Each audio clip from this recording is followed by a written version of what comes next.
What's up, Raiders? Welcome to Raid Today for Thursday, October 12th, 2023. I'm Gestel from Gestel Gaming, and version 7.60 has dropped, bringing Mikage as a permanent fusion. We're going to discuss that plus more here on Raid Today.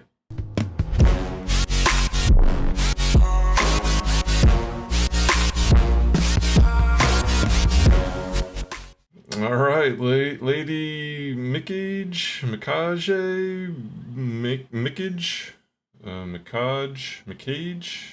I've been hearing say Mikage. I don't know. I don't see the accent aigu on the end there, but whatever, man. Whatever you want to call her, it is a permanent fusion in the game now, dropped with 7.6 on the patch. Pretty awesome. She's super cool looking, like swaps into a spider. Pretty awesome. I don't know. Do we have any 8-leg spiders in the game? I don't think so. We do have Spider in the game, but I think all of his legs are kind of in his back. So pretty dope looking. We'll go quickly through the kit here. Plenty of great videos out there. A lot of people on the test server. So go over there, watch those videos if you want to kind of see her in action. A lot of great work out there right now, so go check those. I don't have access, unfortunately, to the test server. But in the future, hopefully we'll get that, and we'll be able to bring that to you as well. Would be pretty cool, but I think in the first form here, the A1 is pretty awesome. You get an attacks one enemy with a random ally from the Shadowkin faction. So obviously you would want to kind of match her up with someone who would be real good. I've heard of someone using Mishinaki with her and Hydra. That would sound amazing, getting an A1 from Mishinaki, like extra A1s from Mishinaki, not that he's not throwing enough as it is. Also plays as a shield.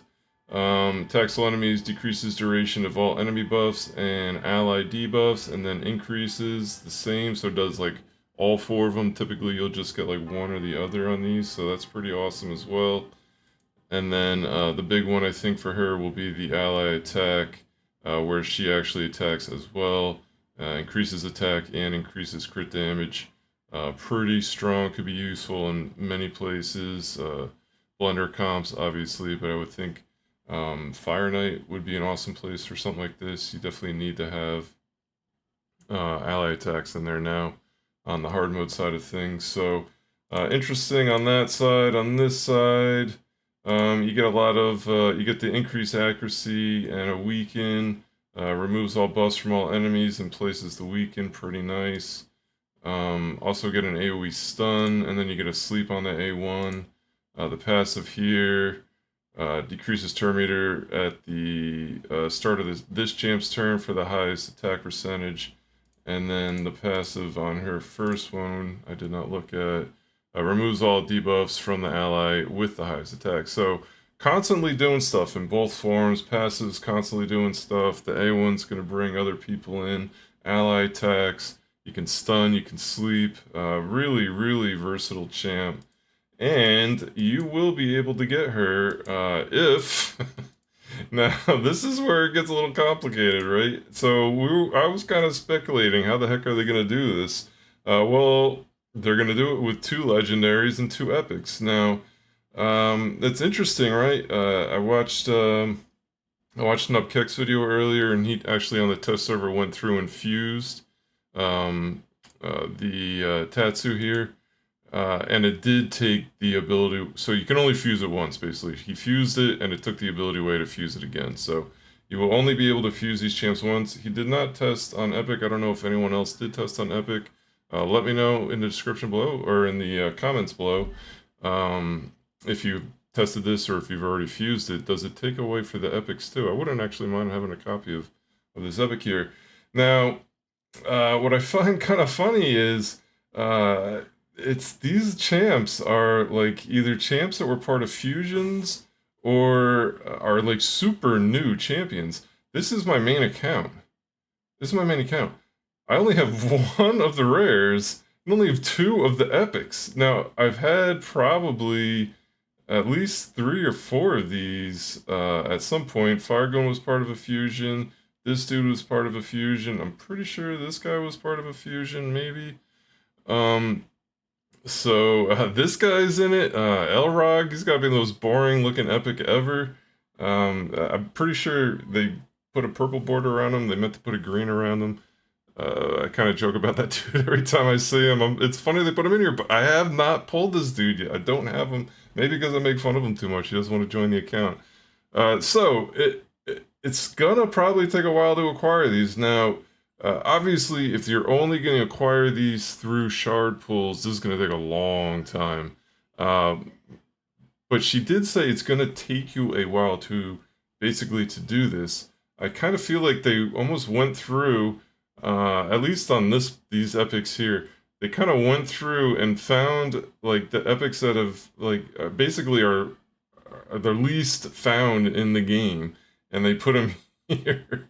So I don't know, is it gonna just that you really just have to wait till you pull them, or is there gonna be some sort of events, tournaments along the way where you might be able to get these, and then maybe over the next couple months they'll have given out all these epics, yeah, maybe even the rares, but you'll probably come across these rares at some point, maybe the void rares, I don't know. Maybe they'll even do something for just getting them here and not even have to fuse them. So interesting to see how this will work out. I'm not even close. I mean, I could give up this, but I feel like I should probably try to work towards getting all the 8 epics and then just fusing them. I don't have a Tatsu. I just got the what is this? Kira. I just recently got her, so I don't know. I'm probably never going to use her, but you never know, right? And it could be, she could be useful in the future. I don't want to just fuse it just because I could, but obviously I'm missing the other 3. So I don't know. We'll see how it all plays out. It could take a really long time if you just have to basically pull them.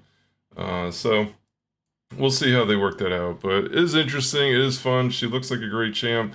I would imagine people have already gotten her. There's probably people that had all these champs saved up, or just happen to have them, or whatever it is, just recently pulled them and have them. So if you got her, congrats, that's awesome. It's gonna be a while for me, it looks like. All right, let's take a look at. We'll go into the news section first. We can just quickly kind of glance over everything that we've already just basically covered everything here, but Clan Insignia is now here. Clan League is now in the game. They've updated CVC matchmaking, where hopefully it'll be a little bit closer and there won't be as much manipulation. We've gone over all this. The required minimum CVC points. Now the clan leaders will be able to kind of basically set the minimum, or you won't get any rewards. We'll see how that plays out. Any drama ensues from that. The clan quest changes, so now you'll get rewarded from doing hard mode dungeons in the clan quests. We got Lady Mikage. I'm just gonna roll with that. In the fusion, we knew that was coming. And here's the big one. Cobra Cadaver, his A1 has now been changed. He can't do any more damage over the 200. That was in, so there goes your Infinity comps on Hydra. Personally, I guess I heard there was some backlash. I watched Ash's video earlier where he mentioned, where he was showing a lot of people that were pretty upset about it because they're now saying they won't be able to compete with some of these people that have Acrizia. But I personally, I feel like the point differential is insane. Like, there might be a couple people out there with 2 Acrizias that are putting up 1 billion points. There were people putting up billions of points with the Infinity comps with Culp Cadaver. So I don't know. You're gonna get a backlash on anything. I feel like I think it's a good move. It's stupid that I've been saying this forever. It's stupid that an A1 is the hardest hit on a rare. An A1 on a rare is the hardest hitting ability in the game. That's insanity. So I'm glad we're moving on from that. It was fun. It was fun until it became PvP oriented, right? So that's everything going on there. We got the insignias yesterday. They put that video out yesterday. We know about that. And that champ training tournament is open for the souls for the new champ, Mr. Bambus. Pretty good rewards along the side. At 10,000 points, you'll be able to get a legendary book. You got the primal 8,500, so not so bad. We already got some of these insignias coming up here on the left. That's pretty cool, man. Look, some of these are pretty cool. Look at these. Man, I bet some of these insignias become pretty awesome. Hopefully we got someone artistic in our clan that can come up with something pretty solid. Maybe H2K, man. H2K is artistic. Maybe he'll be able to do it for us. But yeah, so if you are above level 50, you will have a shot at a 4-star. Under level 50, it drops. I think you can only get up to a 2-star, or at under maybe level 30, and a 3-star under in between 30 and 50, something like that. So just careful, keep an eye on that. But you do have to win or you have to basically place first, second, or third to get any of the souls. Obviously, first you'll get the 4. Second, you'll get the 3, and third, you'll get the 2. So keep an eye on that if you're going for it. I haven't really decided. Obviously, I haven't made much moves. Champ training to me is just like, I don't have any, I can't even justify doing it. The only way I can justify doing it is if I'm farming gear at the same time, and that takes forever. So I don't think I'll be going. I would love to. I would love to have the 4-star, but I just don't think I can do it. I don't think I have the time or the patience to do it. Let's look at other tournaments and events going on as well. We did get that classic arena takedown started up this morning. Got the rarity charms at the 4th slot, not too bad. And then the tokens up at the 5. 390, knock it out, will be really easy.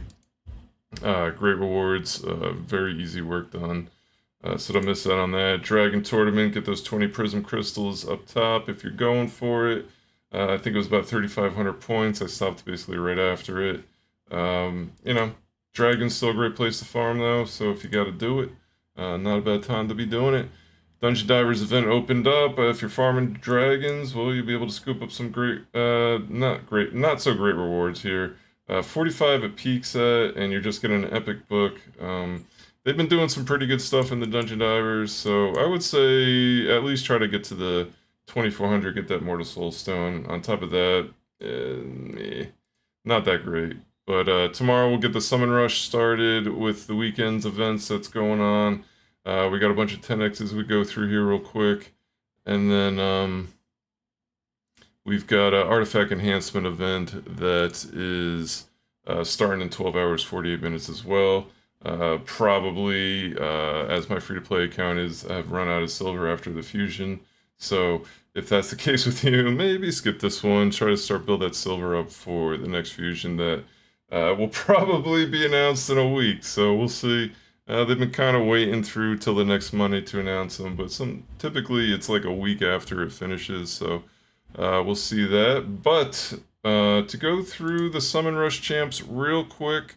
Starting tomorrow, Friday, October 13th, we've got the new champ from the Voids, the Tagron, the Conjured. We got Elva, Autumnborn, Bad Alcazar, Underpriest Bragni as the non-Voids. And then the Epics, we got Skytouch Shaman, Ugo, Trumbor, Doom Priest. We'll go through that more tomorrow, but just to give you a heads up.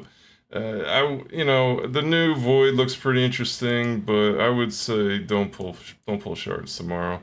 Hang on to them. Let's see what's going on next week. Let's see what the new fusion's looking like.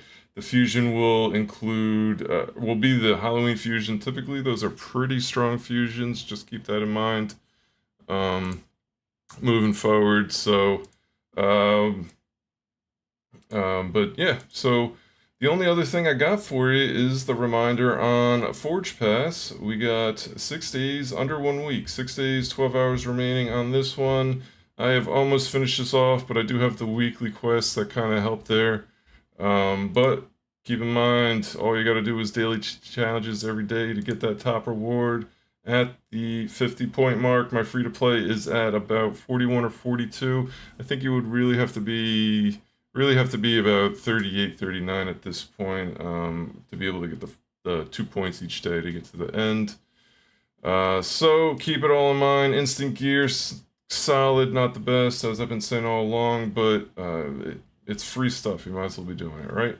And the daily challenges are easy. So that's all I got for you for today. Pretty big day with the patch coming out. A lot of new, not a lot of new stuff, but some fairly good new stuff. I think the bigger stuff's coming out in the future, which is great news. A lot of new content coming out based off the Skrilla Ash video. So looking forward to all the stuff. But until tomorrow, have an awesome night. Take care.